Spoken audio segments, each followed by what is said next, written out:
लंबे समय पहले कोंडापुरम नामक एक गांव में कोटैया नामक एक चूड़ी बेचने वाला रहता था।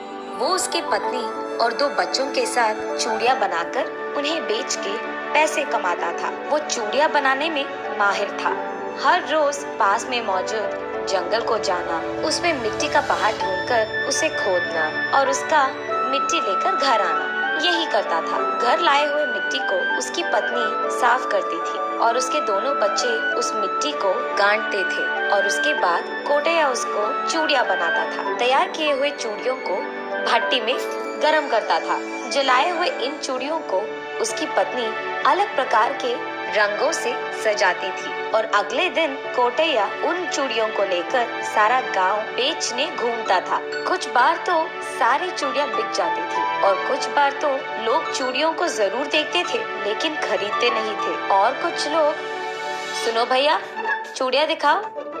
ये लो मेम साहब, अलग प्रकार के चूड़ियां हैं मेरे पास, देखिए। अरे भैया, ये मिट्टी की चूड़ियां हैं क्या? जी मेम साहब। अरे रे, आज के जमाने में मिट्टी की चूड़ियां कौन पहनता है? हमें नहीं चाहिए, जाइए जाइए, ऐसे कहते थे। और कुछ लोग, चलो ठीक है, कितने में दोगे? बोलो। 2 चूड़ियों का 50 रुपए मेम। क्या, मिट्टी की चूड़ियों का इतना रेट? जी मेम साहब, आजकल तो कोई भी मिट्टी के चूड़ियों को बना ही नहीं रहा है ना, इसीलिए इसका दाम इतना है। फिर भी इतना दाम? इसको तैयार करना ही बहुत मुश्किल है मेम। आपको तो ये मैं कम दाम में नहीं बेच पाऊंगा। ऐसे बहस ही करते थे लेकिन कोई उसे खरीद नहीं लेते थे। बस 1-2 कोई लोग खरीदते थे। ऐसे ही वो पैसे कमाकर अपना जिंदगी गुजारता था। कभी कभार तो सारा गांव घुमाने के बावजूद वो एक भी चूड़ी बेच नहीं पाता था और उस दिन घर में सभी भूखे रहते थे। ऐसे ही एक दिन जब सभी घर में चूड़ियों को बनाने में लगे थे, उस गांव का पाठशाला में अध्यापक कोटैया के पास आकर, क्या है ये कोटैया, बच्चों को पाठशाला बेचने के बजाय तुम उनसे काम करवा रहे हो?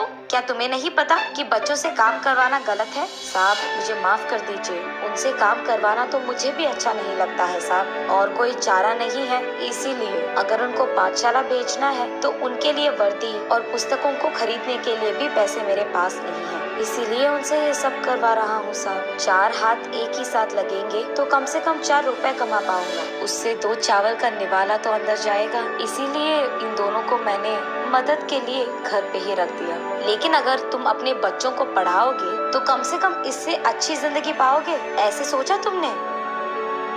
जी साहब, कहता है कोटैया। अगले दिन कोटैया दुख में, हाँ, व्यापार तो ठीक नहीं चल रहा, ना ही बच्चों को मैं पढ़ा रहा हूँ, कम से कम अच्छा खाना भी नहीं खा पा रहे हैं, जीवन में तो कोई बदलाव नहीं है। इसी सोच में वो जंगल में जाकर गुणवत्ता की मिट्टी को ढूंढने लगता है।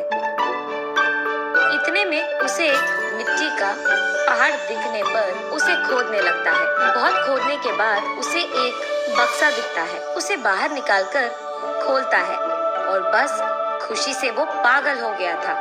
उसमें मौजूद था सोने, जेवर और कई अमूल्य गहने। आश्चर्य के कारण उसके मुंह से एक भी शब्द नहीं निकलता है। उसे समझ में नहीं आ रहा था कि वो सच है या सपना। कुछ देर बाद वो चारों ओर देखता है कि किसी ने उसे देखा कि नहीं। तुरंत वो मिट्टी के साथ ही उस बक्से को अपने घर ले जाता है जल्दी में।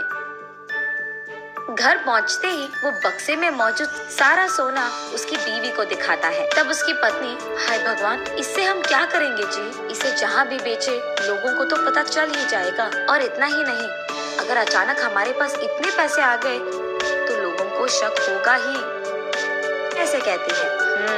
बात तो सच है, इसीलिए हम अभी इस सोने से सोने की चूड़ियां बनाएंगे और इस गांव को छोड़कर कल सुबह हम शहर चले जाते हैं, वही एक दुकान लगाते हैं। ये कहकर अगले ही दिन अपने पूरे परिवार के साथ शहर पहुंचता है कोटैया। वहाँ एक दुकान को किराए पे लेकर एक व्यापार शुरू करता है कोटैया और दोनों बच्चों को एक अच्छी पाठशाला में ज्वाइन करता है। कुछ ही दिनों में व्यापार में बहुत लाभ आने के कारण वही शहर में एक अच्छा घर भी लेता है कोटैया। वो यही सोचता है कि उसको ऐसी स्थिति में देखकर भगवान ने खुद उसकी मदद की है और इसीलिए हर रोज भगवान का शुक्रिया अदा करता है। उन्हीं को धन्यवाद देते हुए वो फैसला करता है कि ऐसे छोटे गाँव में चूड़ियों का व्यापार करने वालों को अपने दुकान में काम पे लगाकर उनसे सोने की चूड़ियां बनवाता है।